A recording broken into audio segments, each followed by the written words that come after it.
21 ოქტომბრიდან 25 ოქტომბრამდე კი თეატრისა და კინოს სახელმწიფო უნივერსიტეტის ორგანიზებით საქართველოს კულტურის სამინისტროს კინემატოგრაფიის ეროვნული ცენტრისა და თბილისის მერის მხარდაჭერით თბილისის საერთაშორისო სტუდენტური კინოფესტივალი ამირანი უკვე მე-18-ად გაიმართება. ფესტივალი ტრადიციულად მსოფლიოს სხვადასხვა ქვეყნის ახალგაზრდა კინემატოგრაფისტებსა და მათ ნამუშევრებს აერთიანებს. სწორედ ამ თემაზე ვისაუბრებთ სტუმრებთან ერთად, რომლებსაც სიამოვნებით წარმოგიდგენთ. თინი ხუსიშვილი, ფესტივალის საერთაშორისო ურთიერთობების მენეჯერი და თინათინ ასათიანი, ფესტივალის სტუდენტური ჟიურის წევრი. ძალიან სასიამოვნო რომ დილიდან ჩვენთან ხართ, მოახერხეთ მოსვლა და ვსაუბრობთ ფესტივალზე. 18 წელი, ხო, შეგვიძლია ვთქვათ უკვე უდიდესი ისტორიის და ბექგრაუნდის, ასე ვთქვათ, მქონე ფესტივალი. ეს უკვე გასაგებია, რომ უკვე დიდი წარმატებაა, მაგრამ მაინც აი ამ ფესტივალის წარმატების ფორმულაზე მაინც მინდა რომ გკითხოთ. როგორ და რანაირად? ბატონო, დილამშვიდობის, მივესალმებით თქვენს ტელემაყურებელს. მინდა მოგილოცოთ ეს არაჩვეულებრივი სილამაზის ახალი სივრცე და უამრავი წარმატებული გადაცემა გისურვოთ.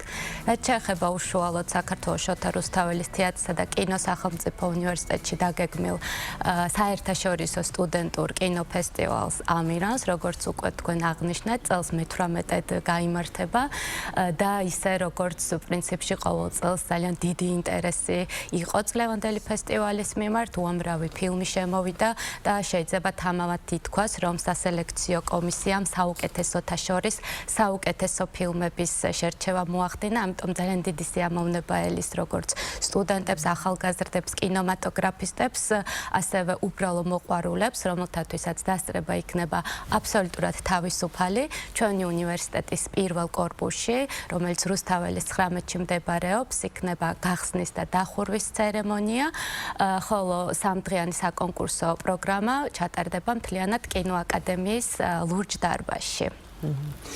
თინი, ესეთი შეკითხვა, 12 ქვეყნის 17 კინოსკოლაა წარმოდგენილი 25 ფილმით. აი როგორ ხდება ამ მონაწილეების შერჩევა და რა კრიტერიუმებით ხვდებიან ისინი მერე უკვე ფესტივალზე? და საინტერესოა, რა რაოდენობა იყო შემოსული თავდაპირველად? დაახლოებით 100-მდე ფილმი შემოვიდა წელს. უნდა გითხრათ, რომ ჩვენ გვყავს პარტნიორი კინოსკოლები, რომლებთანაც წლების განმავლობაში გვაკავშირებს ურთიერთკავშირი და კოლაბორაცია, მათ შორის წამყვანი ევროპული კინოსკოლები გახლავთ, თუმცა წელს მაგალითად იქნება წარმოდგენილი ძალიან საინტერესო ანიმაცია იაპონიიდან, ნაგოიას ხელოვნების უნივერსიტეტიდან. ასევე ინდური 2 წამყვანი კინოსკოლა იღებს მონაწილეობას, თუმცა ის პარტნიორი კინოსკოლები, როგორც აღნიშნე, მაგალითად როგორიც არის მიუნხენის, ბერლინის, ძალიან დიდი ჩამონათვალია ნამდვილად, რა თქმა უნდა, წელს იქნება ჩვენ საკონკურსო პროგრამაში. ძალიან მნიშვნელოვანი კომპონენტია ჩვენი ფესტივალის მასტერკლასები, რომელიც ამ საგანმანათლებლო სივრცეს კიდევ უფრო ავსებს და ძალიან ბევრ პროფესიულ ახალ უნარს ძენს ჩვენ სტუდენტებს, როგორც წესი. მიუნხენის კინოსკოლიდან წელს მოვიწვიეთ პროფესორი და ჩვენი უნივერსიტეტის დიდი ხნის მეგობარი ბატონი აქსელ ბლოკი, რომელიც საოპერატორო ხელოვნების მიმართულებით ჩაუტარებს ჩვენ სტუდენტებს მასტერკლასს, ასევე პარიზის ლუი ლუმიერის სახელობის ნაციონალური კინოსკოლიდან პროფესორი ადრიანო ვალერიო და ასევე სოფიადან გვეყოლება ჩვენ ანიმაციური რეჟისორის პროფესორი ქალბატონი რადოსტინა ნოვიკოვა. იმიტომ რომ ჩვენი ფესტივალი არის საერთაშორისო, რა თქმა უნდა, ჟიურიც ყავს საერთაშორისო სტანდარტებით დაკომპლექტებული და მინდა აუცილებლად ვახსენო ჩვენი ჟიურის წევრები, ბატონ ლევან კეტია, რომელსაც არ სჭირდება ალბათ ჩემი წარდგენა, ქართველი კინორეჟისორი, ბატონი ნენად დიზდარევიჩი გახლავთ სარაევოს კინოსკოლის პროფესორი და ასევე ჩვენი დიდი ხნის მეგობარი ჟიურის წევრი და ქალბატონი რადოსტინა ნოვიკოვა, რომელიც უკვე ვახსენე ბულგარეთის თეატრსა და კინოსკოლას წარმოადგენს. ჩვენთვის ყველაზე მნიშვნელოვანი კომპონენტი ამ ფესტივალის ჩატარების დროს არის, რა თქმა უნდა, სტუდენტი, მათი განვითარება, მათთვის საშუალების მიცემა, რომ დაამყარონ ახალი კონტაქტები და იმ თანატოლებთან ერთად, რომლებიც ასევე ჩვენ სტუდენტებიც ყავს მოწვეული წელს საფრანგეთიდან, გერმანიიდან, ბულგარეთიდან, იგივე ძალიან ბევრი ქვეყნიდან და იმ მათთან ერთად მომავალ კოლაბორაციულ პროექტებზე შეეძლებათ მათ გარკვეული გეგმების დასახმა, ვინაიდან კინოხელოვნება მოგეხსენებათ ეს არის საკმაოდ გლობალური ფენომენი, ჩაკეტილ ჩარჩოში ვერ იარსებებს და მსგავსი ფესტივალები აპრობირებული არა მხოლოდ ჩვენს კინოსკოლაში უკვე 18 წლის განმავლობაში, არამედ მსოფლიოს ყველა წამყვანი კინოსკოლისთვის ეს არის მნიშვნელოვანი კომპონენტი. რასაკვირველია და თინათისაც ვკითხოთ თქვენი აზრით საინტერესოა, აი რამდენად მნიშვნელოვანია მსგავსი ფესტივალები, მსგავსი კონკურსები შეიძლება ვთქვათ, დამწყები კინორეჟისორებისთვის თუნდაც. ან შესაძლოა ის საერთოდ არც გაყვნენ ხო ამ პროფესიას სამომავლოდ, მაგრამ გამოცდილებისთვის. პირველ რიგში მივესალმებით თქვენს ტელემაყურებელს, წარმატებებს გისურვებთ. რაც შეეხება ფესტივალს და მის მნიშვნელობას, ჩემი აზრით, მსგავსი ფესტივალების არსებობა არის ძალიან მნიშვნელოვანი. გარდა იმისა, რომ იღებ გამოცდილებას მსგავსი ფესტივალებიდან, გიხარია, როცა იმარჯვებ და ასე შემდეგ, ეს არის ურთიერთკავშირი და შენ როგორც ერთი რიგითი სტუდენტი იგებ დანარჩენი მსოფლიოს მასშტაბით არსებული სტუდენტების ცხოვრებას, რაზე ფიქრობენ, რაზე იღებენ ფილმებს. ხო, აი თემატიკაც ძალიან საინტერესო. რა თემატიკაც ჭარბობს ზოგადად ფილმებში? წინასწარ ვერ გეტყვით. კარგი, არ გავამხილოთ. იმიტომ რომ მე როგორც ჟიურის წევრს წინასწარ რა თქმა უნდა არ მინახავს ფილმები და ვნახავ პროგრამის. არა, წინა წლების გამოცდილებიდან რო ვთქვათ, ზოგადად ხო შეგვიძლია. პირველად ადამიანია ჟიურიში და რა კრასა. კარგი, მაშინ თინის ვკითხოთ. არა, დაასრულეთ ხო და თქვით, რა თქმა უნდა, რომ მნიშვნელობაზე ვსაუბრობდით. დიახ, აი ძალიან მნიშვნელოვანია მსგავსი ურთიერთკავშირების დამყარება სამომავლოდ და ვფიქრობ, რომ ძალიან დიდი მნიშვნელობა აქვს მსგავს ფესტივალებს მართლა. თინათინ, აი თქვენ ჟიურის წევრი ბრძანდებით და თქვენზეა დამოკიდებული თქვენ და თქვენ კოლეგებზე რაღაცა ფილმების დაწუნება, რაღაცა ფილმების ეს რაღაც დისკომფორტს არ გიქმნით? საერთოდ ყველაზე ცოდვა არის ჟიური, როდესაც აი ორი ერთნაირი ფილმი უნდა შეაფასოს და ერთი დაიწუნოს და ჯონი ვერ იქნებოდა ჟიურის წევრი, ერთ მნიშვნელოვნად. გამორიცხულია. კი, სხვათა შორის და მინდა გითხრათ, რომ ძალიან რთული მისია გვაქვს წინ, რომ ერთი საუკეთესო ფილმი ამოვარჩიოთ სტუდენტური ჟიურის პრიზი. გადავცეთ. ძალიან კარგი. თინი სამი ეს არის, რა ქვია, ანიმაციური ფილმია წარმოდგენილი აი ამ ფესტივალზე. ამაზე რომ გასაუბროთ. აუცილებლად, სხვათა შორის წელს პირველად წარმოდგენილი იქნება იაპონური კინოსკოლა, თქო ვახსენე და ანიმაციური ფილმი ძალიან საინტერესო იაპონიიდან. წელს ნაჩვენები იქნება ჩვენ იაპონიის კულტურის ატაშეც უნდა დავპატიჟოთ ჩვენს გახსნის ცერემონიაზე და ამ ფილმის ჩვენებაზე აუცილებლად და ძალიან გვახარებს, რომ ტენდენცია რომ ანიმაციური ფილმები სულ უფრო და უფრო მნიშვნელოვანი ხდება, მნიშვნელოვან ადგილს იკავებს. იქედანაც განსაზღვრეთ, რომ ძალიან დიდი რაოდენობა შემოვიდა ანიმაციური ფილმების, თუმცა რა თქმა უნდა რაღაც სტანდარტები არსებობს გადანაწილების და ამიტომ არჩეული იქნა სამი მათგანი, როგორც უკვე აღნიშნეთ თქვენ. საერთოდ ჩვენ ნომინაცია გვაქვს 5 ნომინაცია ყოველწლიურად, ეს არის გრან-პრი და აი ასეთი არაჩვეულებრივი პრიზები გადაეცემა ხოლმე 5-ვე გამარჯვებულს. ეს არის ლეპერტი აუცილებლად მინდა აღნიშნო, რომლებიც ჩვენს უნივერსიტეტს უსასყიდლოდ საჩუქრად უმზადებენ ხოლმე ესეთი სილამაზის პრიზებს.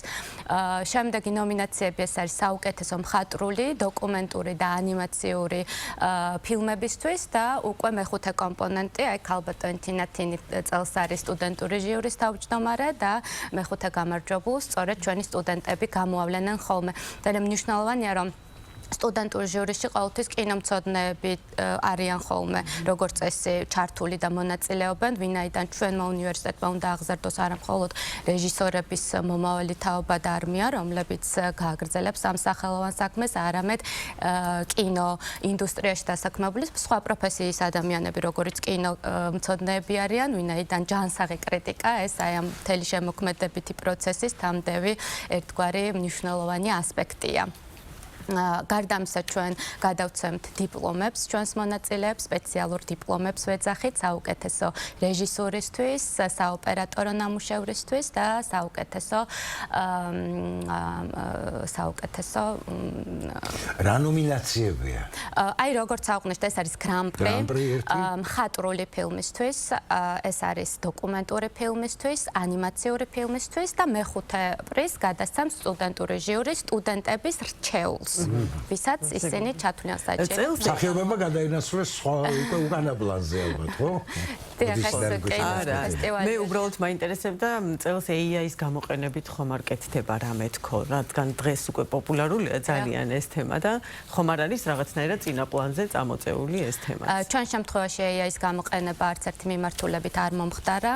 აი ამ ფესტივალის პარკლებში ყოველ შემთხვევაში ტრადიციულად სხვადასხვა კინოსკოლიდან მოხდა ფილმების სელექცია, რომლებიც იქნება ნაჩვენები და იმ 3 დღის განმავლობაში, რომელსაც საკონკურსო პროგრამა ჰქვია. აუცილებლად მინდა დავძინო, რომ ჩვენმა ფესტივალმა ასევე დაარსა ერთგვარი ინდუსტრიული პლატფორმა, ეს არის pitching ფორუმი და ეს არის საკმაოდ უნიკალური შესაძლებლობა ახალგაზრდა კინემატოგრაფისტებისთვის, რომ წარადგინონ თავიანთი პირველი ფილმის განვითარების პროექტი.